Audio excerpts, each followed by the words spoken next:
சுமங்கலாவின் உங்கள் குழந்தையும் ஆகலாம் என்ஜினியர் ஸ்காலர்ஷிப்.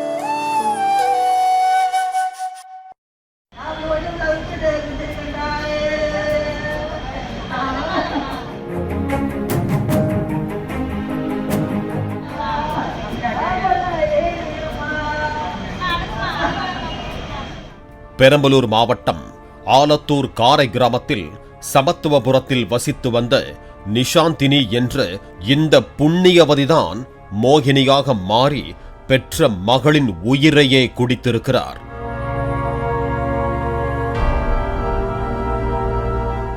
பெரம்பலூர் வேப்பூர் கிராமத்தைச் சேர்ந்த குணசேகரன் என்பவருடன் கடந்த 10 ஆண்டுகளுக்கு முன்னர் நிஷாந்தினிக்கு திருமணம் நடந்துள்ளது.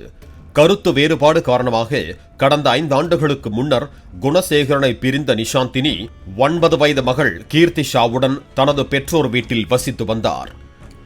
இந்த நிலையில் காரைக்கால் அரசு மருத்துவமனைக்கு மகள் கீர்த்திஷாவை தூக்கிக் கொண்டு ஓடிய நிஷாந்தினி, ஐயோ நான் பெத்த மகளுக்கு என்ன ஆச்சுன்னு பாருங்களே, நல்லா சாப்பிட்டுட்டு தூங்கினா இப்படி பேச்சு மூச்சு இல்லாம கிடக்கிறாளே, ஏதாச்சும் பண்ணுங்க டாக்டர் என கதறி துடித்து ஒப்பாரி வைத்துள்ளார்.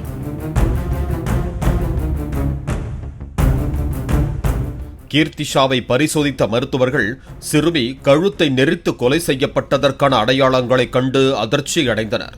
ஆனால் தாய் நிஷாந்தினியோ மகள் சாப்பிட்டுவிட்டு சமர்த்தாக தூங்கிக் கொண்டுதான் இருந்தாள் என சந்தேகத்திற்கிடமாக அளந்து விட்டதால் பாடாலூர் போலீசுக்கு தகவல் தெரிவிக்கப்பட்டது. பின்னர் நிஷாந்தினியின் தாய்மாமன் லோகநாதன் கொடுத்த புகாரின் பேரில் நிஷாந்தினியை கைது செய்து விசாரித்ததில் பல திடுக்கிடும் தகவல்கள் வெளியாகின.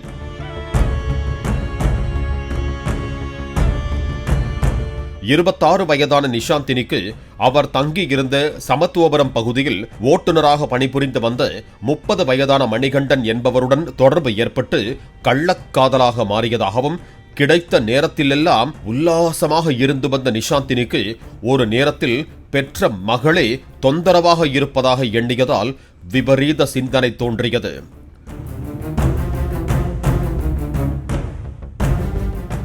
காமம் கண்ணை மறைக்க, கழுத்தை நெரித்து துள்ளத் துடிக்க மகளையே கொலை செய்துவிட்டு மர்ம மரணம் என நாடகமாடியது விசாரணையில் தெரிய வந்துள்ளது.